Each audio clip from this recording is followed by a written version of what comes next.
Lunch po kami. Kinikwento nga niya sa akin kung gaano kalungkot siya na nakikita po niya yung jeepney driver habang kumukuha ng bayad ay naglalaro po ng scatter. Pindot ng driver, natatalo. Kasi pag nagpipindot ka, hindi ka na nanalo, pindot ulit siya at 10 peso increments. So sabi niya sa akin, that whole 30-minute stretch, mga 500 pesos ang natalo ng driver na habang naglalaro nitong scatter na ito. Nakita naman po natin nangyari sa Isabong. Yung mga naglaro po ng Isabong, biglang bigyan ng napakalaking kapangyarihan that they already decided to take lives even into their own hands. So we want to remove this type of sickness in our society. And as I mentioned earlier, domino effect na ito. Siyempre, pag medyo ubus ka sa utang, na-addict ka sa utang, at sa gambling, at nagkaroon ka ng napakalaking utang, ay domino effect na yan. May narinig po ako na may isang lalaki, ninakaw nila yung tip box ng restaurant last week. I read it on a news item. Dahil daw, babayaran daw niya, gagamitin daw niya sa online gaming at babayaran daw niya yung mga kautang niya dito. Reaction Update PH nagbabalik. Napaganda ho ng pag-uusapan natin ngayon mga ka-update. Walang iba. Ito nga po si Senator Mig Zubiri nagsalita na patungkol nga dito sa mga ayudang napupunta sa sugal. Mga ka-update, na sinabi ho kasi sa kanya neto na merong isang jeepney driver na habang nagmamaneho po, nagpapasok ng pera sa GCash niya at naglalaro ng online gambling mga kapatid. Mapamantagin po ninyo, nakikita niya pong natatalo itong jeepney driver.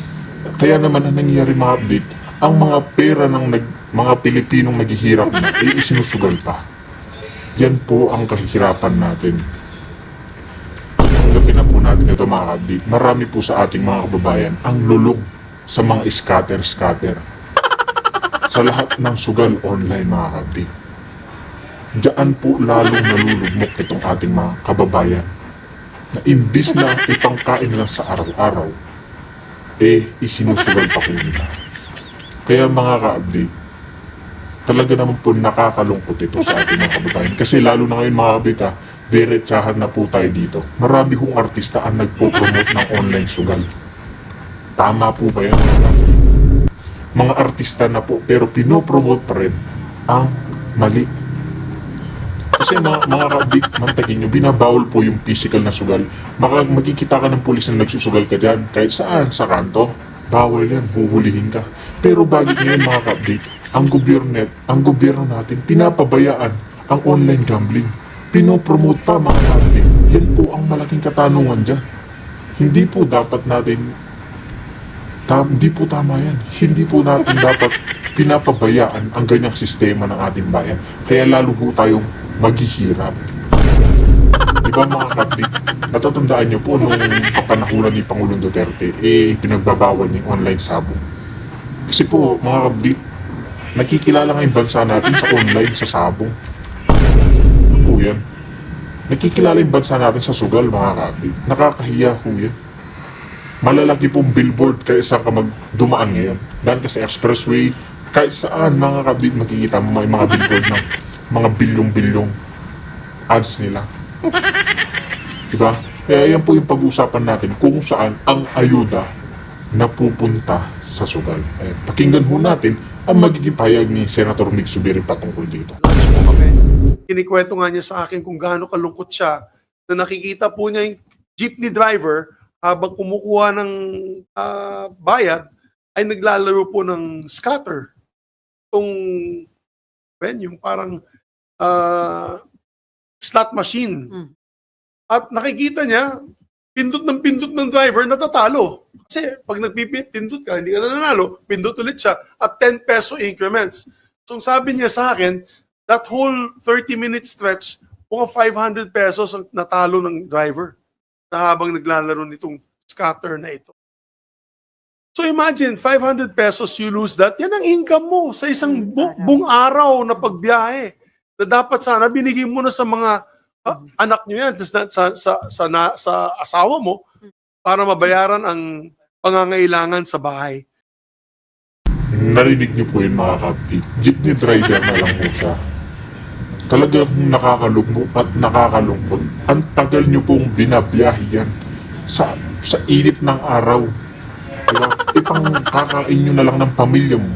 Pero dahil nga na-addict na po lahat talaga sa online gambling o yung sa scatter na yan, kahit ano pang online sugal, nawawaldas lang yung pera. Tama. Nakakalungkot lang ho. At kaya ako, I'm going to make this an advocacy of mine.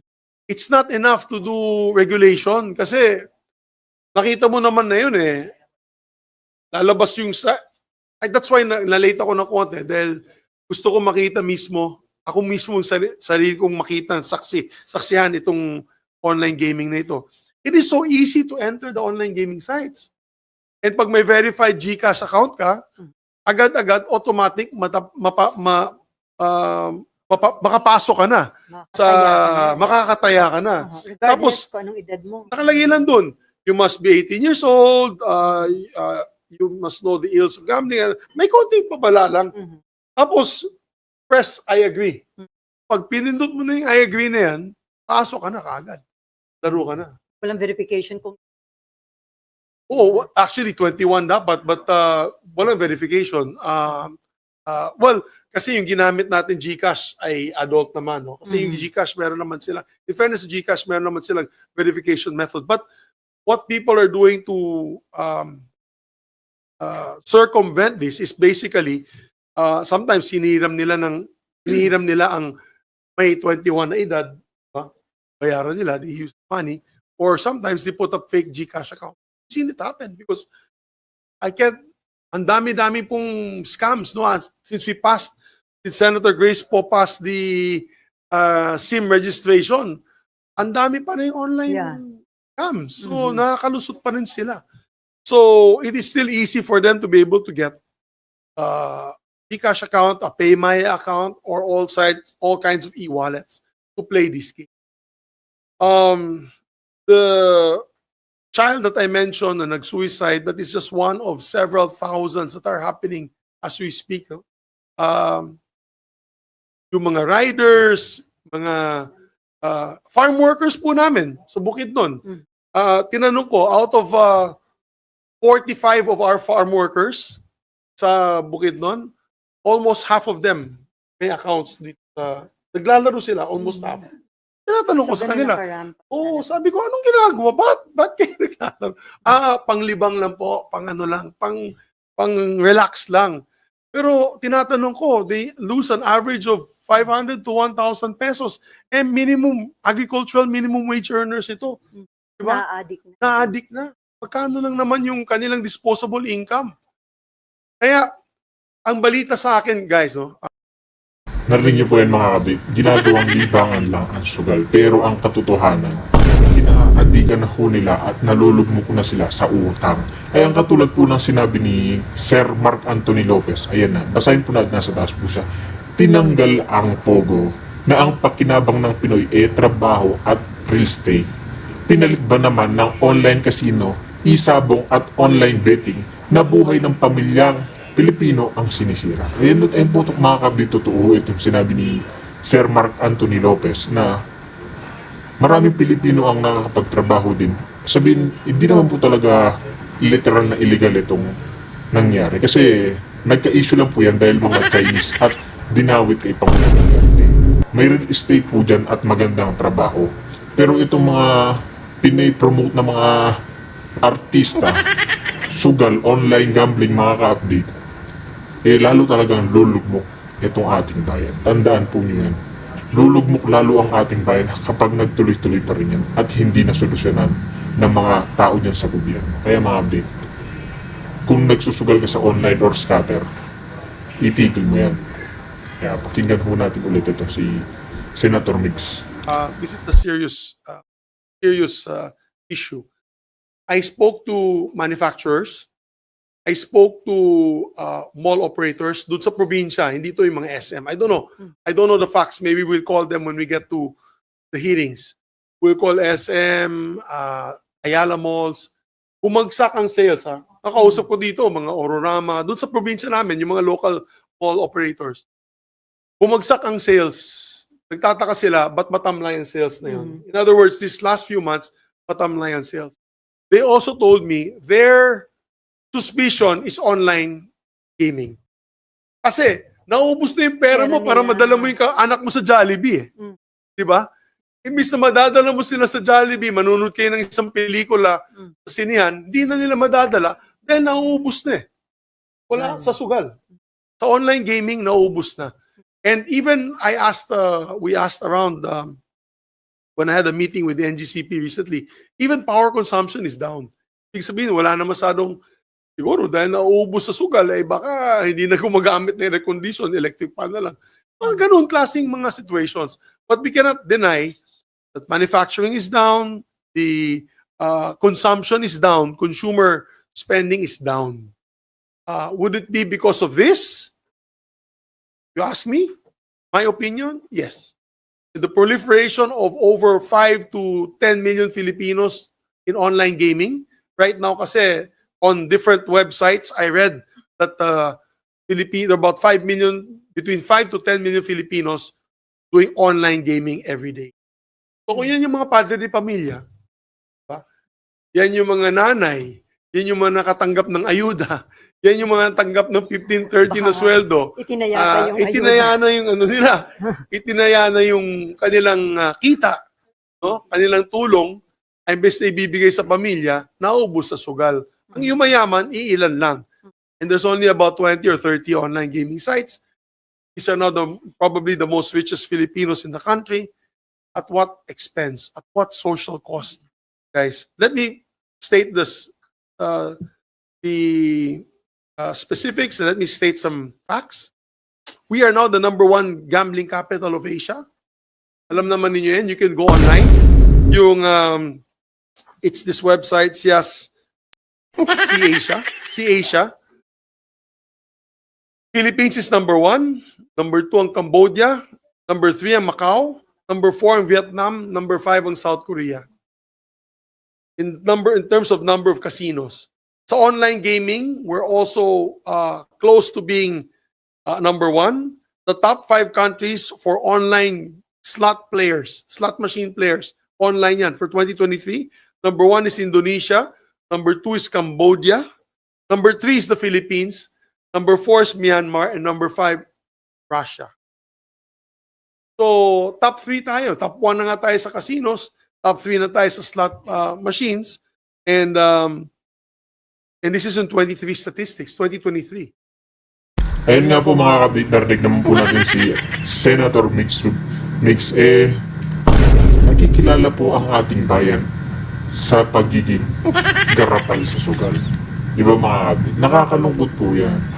Nakikilala dapat ang ating bayan sa magandang resources, magandang tanawin at magandang mga beaches. Pero mga kabit, kilala na ang ating bayan sa sugal, kilala pa ho sa matinding krimen. Ganyan po ang pamamalakad na dapat ng gobyerno ni Bobong Marcos, mga kabit. Di ba? Nung kapanahunan po ni Pangulong Duterte, napaka malaya po ng ating mga kababayan. Di ba? Malayong po si Pangulong Duterte kay Bobong Marcos ninyo. Kaya iba po talaga ang pamumuno ng may pagmamahal sa bayan at sa mga kapwa Pilipino. Hindi namumuno ka kung saan-saan ka bansa napupunta habang ang mga kababayan mo naghihirap at matataas ang pamilihin. Kaya mga abdi, sa 2028 presidential election, mag-isip-isip na po tayo na iboto ang tama. Maging wais po tayo.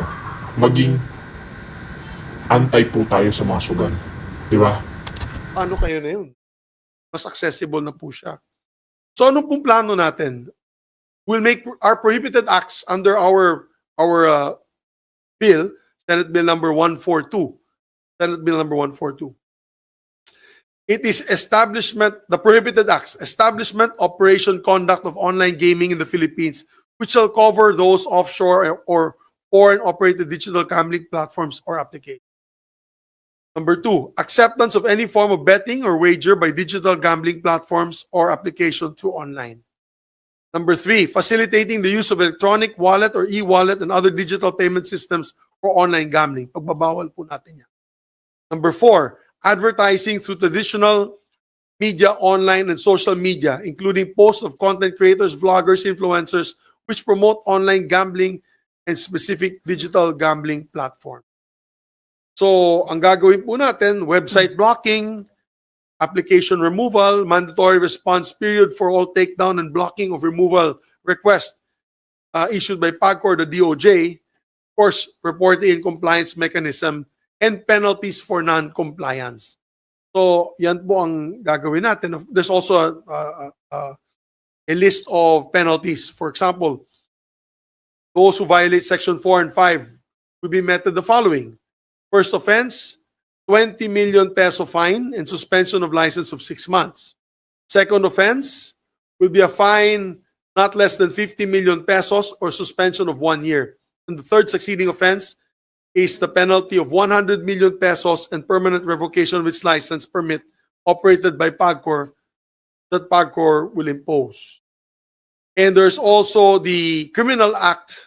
The chief operating officer, president of the company shall be penalized with imprisonment of not more than 6 years by the court. So also that the license and permit to be revoked under this provision for those registered gambling, these are for registered gambling operators with physical operations such as casinos, which are also into online gambling, and digital payment systems like GCash, PayMaya, and credit card. So, yun lamang po. Of course, I'm willing to answer other questions about my other bills.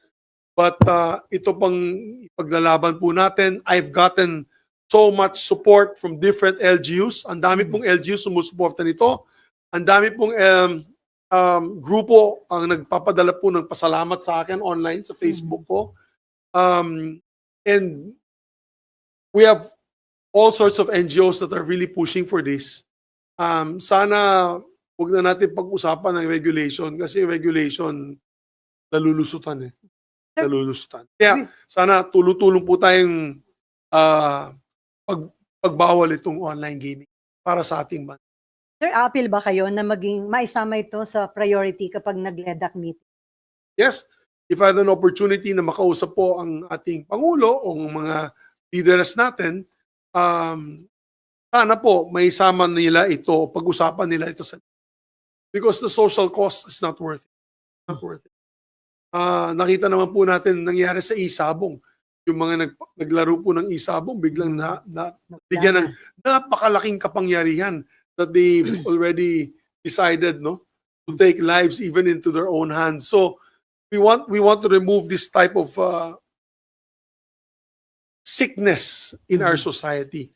And as I mentioned earlier, domino effect na ito. Siyempre, pag medyo ubus ka sa utang, na-addict ka sa utang, at sa gambling, at nagkaroon ka ng napakalaking utang, ay domino effect na yan. May narinig po ako na may isang lalaki, ninakaw nila yung tip box ng restaurant last week. I read it on a news item.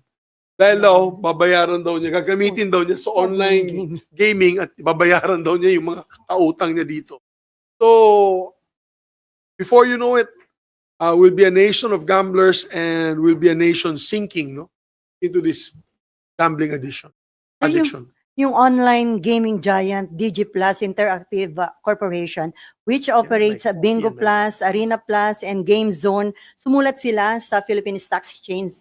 And they said that the recent price shocks had been triggered by the filing of the online gambling regulatory bill and online gambling prohibition bills at the Senate House of. Ibig sabihin, But that's part of the game. I mean, kahit mawalan sila. sin yan eh. Alam mo yung kung mga may syntaxes, di ba? Ano ba yung syntaxes? Sigarilyo. Alcohol, sigarilyo, sugal. Ano yun eh? It's an item, guys. It is a game. It is a vice that is not needed by society. So, pag pumasok ka dito sa industriya na ito, it's fair game. It's fair game. So, maraming bansa, like for example, Singapore, heavily regulated yung casino. As a matter of fact, yung casino nila ay nakikita lamang sa isang lugar. And they're only given one license. And I believe locals are not allowed to play. Foreigners lang. Hinihingan ka ng passport. Kung wala kang foreign passport at Singaporean ka, hindi ka makapasok doon. And many other countries have banned online gaming, have banned casinos. As a matter of fact, sa United States, although they have Las Vegas, but you cannot just find an ordinary casino anywhere in the United States. For example, you're in Michigan or Connecticut or you're in California, kailangan mo pumunta sa Indian reservation. Yung casino sa California is in Indian reservation. Pabiyahe ka pa ng malayo para pumunta doon, and it's not accessible everywhere. Here in the Philippines, you don't need to go to a casino. Ito lang, kailangan mo, parang nagkakasino ka na. And minimum bet, by the way, is 1 peso, ha? Sa casino, walang tumatanggap na 1 peso. Kaya tahimik lang ako pagdating sa casino, kasi sa casino, kailangan may disposable cash ka, dala mo eh. So, halos middle income to mayayaman ang naglalaro doon. Kapag nag-implement ng total ban sa online gaming, sa pag-aaral nyo, magkano yung magiging foregone revenue? Yan ang hindi ko pa alam. Find out. Do you have the list? At kung meron man, hindi yun enough? Find out from my staff. Add it, please. So 47 billion. A year. A year mawawala. So, maliit But we na can, yung kumpara dun 47 billion is small. Sana we're earning 500 billion, but at the expense of our people. Remember that collection is taxes collected for the people who bet. Obviously, the more taxes earned, the more taxes collected. That means more people are playing in bigger amounts. So, Ay, kung hindi na nila gagamitin sa pagsusugal, ipamimilyan na nila, sir, ng pagkain. Na may consumption will boost increase. din. Tama. Mabuboost din kasi yung consumption. Di ba? May disposable income sila. Turuan naman natin yung kababayan natin na magkaroon ng savings. Di ba? Turuan naman natin ang mga kababayan na magkaroon ng savings para sa kanilang pang-araw-araw na panggastusan. For example, pati mga matrikula daw ng mga anak. Di ba? Nagagamit na doon dito sa online gaming na ito. Kaya sorry na lang anak, di ka na makakapag-aral dahil naubos yung savings natin dahil sa online gambling. So these are the ill effects of online gaming. The 47 billion is not enough to justify that. As a matter of fact, napakaliit niyan. Proper tax collection lang ng BIR, proper tax collection lang ng Bureau of Customs, ay makukuha mo na yan eh. Diba? Yung mga tigil na yung mga under the table na mga racket nila dun, eh talagang mako-cover nila yan. And you can go other taxes. We can do like, for example, yung disposable plastics tax. We can even do a tax on yung tinatawag nila na sa chichirya. We can do also that. Oh, yung junk food tax. You can do that, no? Small amounts to be able to recover that. Kasi ayaw naman natin din yung mga bata natin, mga anak natin, kain ng junk. Sa America, ganun. They have a junk food tax. So, okay, this 47 billion can be recovered many ways. Just efficient tax collection alone, makukuha na naman, income na natin yan. Kakaroon ng income na yan. Sir, kung hindi magkakaroon na ba tungkol dyan sa pag-total ban sa online gaming, ano yung scenario nakikita sa bansa? Wow. Well, right now, we're the #1 gambling capital of Asia. And you can see na matamlay ang ating. They say our economy is growing, but I really actually don't see it. With due respect, no? Consumption is down. Yung mga malls, pag maglakad kayo sa malls, konti lang yung tao gumagamit. So lalo na pag na-addict na po ang ating mga kababayan dito sa online gaming, we will no longer have high consumption of our economy. And right now, that is what's running our economy. Our economy is being run on consumption spending. On spending.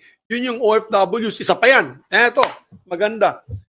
Yung mga OFWs, ang dami po nag-message sa akin kagabi, sa aking Facebook. Sang-ayon kami dyan, Senator Subiris, salamat at sana ipaglaban nyo ito. Dahil yung pinapadala naming pondo sa aming mga pamilya, ginagamit lang sa online gaming. Can you imagine? Trabaho ng trabaho yung nanay, trabaho ng trabaho yung tatay sa Saudi Arabia, sa Kuwait, sa Europe. nagsasakripisyo para sa kanilang pamilya. Pagdala ng pondo, ilalagay sa GCash, gagamitin sa scatter at kung ano-ano pang mga online casinos, online slot machines at nauubos lamang. So that's what's going to happen. Consumption, consumerism will go down and that's what's running our economy now. Kasi mahina yung manufacturing. We're almost zero increase in manufacturing. Exports. Very, very small number of exports. On a recent online survey of ABS-CBN, ang ayon ba kayo na ipagbawal ang online gaming sa Pilipinas? Ang result was overwhelming, in favor of the ban. And even online, makikita mo online, meron mga heart and then yung parang ibang icon para hindi pagbawal. Like this one, it's 175,000. There's another one that I saw, overwhelming then about 50 plus thousand were against online gaming and only 500 plus were for online gaming. So it's becoming to be a scourge in our society. I'm So, sir- letting everyone know that this is becoming to be worse. Ganito nag-umpisa eh. Ganito lang nag-umpisa yan. Yung sa Isabong, di ba? Parang walang namamansin dyan. After 2 to 3 years, pumunta nga ako ng Siargao kasi I go fishing sa Siargao. Yung mga nagtatambay lang doon, lahat sila naka-Isabong, nakapapanood ng oh, nako. This is going to be another problem in our country and it became a big problem. So, this online gaming has only been siguro popularized in the last 2 years. So if we continue this in the next 2 years, by the end of the term of the president, we'll be a nation of online gamblers, a nation of addicted gamblers, and a drop, and you'll see all across the board in all sectors, there will be a drop in productivity, drop in consumer spending, there will be a drop even in energy utilization kasi wala na sila pambayad ng kuryente. And this will also increase the number of crimes, petty crimes, theft, scamming, and all that, para na makapagbayad dito sa addiction na ito. So we have to stop this. We have to stop this. Or else, kawawa po yung ating mga anak, ating mga kababayan. Sir, considering na maraming sumusuporta dyan sa proposed bill nyo na yan, sa tingin nyo, mabilis siyang maaprubahan dito sa Senate? Alam mo, ang problema natin, malalakas na individual ang kalaban natin. Mayayaman po ito. Nakikinabang dito sa online.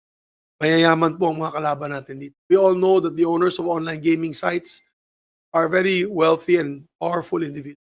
It's going to be a tough fight. Marami akong kausap na mga senador, halos kalahati naman ay Support. pabor dito sa ipagbawal ang online gaming or high regulation. Pero hindi pa natatakot ako, hindi pa lumalabas yung mga hindi pa nagfe-flex ng muscle itong mga maglalabi against the banning. And that's the fight that I need the people themselves. Kailangan talaga natin dito yung taong bayan. Sila na mismo, sukang-suka na sila na mismo ang sasalita. Kasi sasabihin ko na yun sa ating mga kababayan, mga makapangyarihan ng kalaban natin dito. And I need your support. We all need your support. Those who are trying to ban this need your support. Para may tuloy natin ang laban na ito. Ako till the end. I will vote for it till the very end. Bahala na. Galit sila sa akin. Marami talaga mga bilyonaryo matatamaan dito. And I think we all know how they play the game. And I hope that the House of Representatives, okay na dito sa Senate, kasi sa Senate, we do things sometimes that are unpopular to certain sectors, but it's good for the people. Pero ang apela ko po ay sa House of Representatives. Ang aking asawa po ay nag-file din po similar measure. All 4 Bukidnon congressmen filed the measure on banning also online gaming. So sana mag-follow suit ang iba't ibang mga congressmen and women na pagbawal natin ito online.